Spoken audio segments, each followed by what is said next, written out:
Welcome to Drawliper channel, and in today's video I'm going to show you how to set Google Keyboard in your Android phone. To set Google Keyboard, at first you have to install Google Keyboard in your phone. Just open up Play Store and then search for Gboard, and here you can see Google Keyboard. Then just tap on install and give it a moment to download it. And you can see the download is complete. Now just go to home screen and then open the app.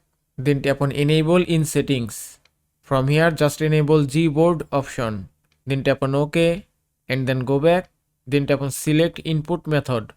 Now just select Gboard from here and then tap on done, and it's done. Now Gboard is ready for use. Now if I open keyboard, and you can see Gboard has been set successfully. Now you can type anything as you want. And that is how you can set Google Keyboard or Gboard in your Android phone. I hope this video was helpful. If it was, please give it a thumbs up and don't forget to subscribe.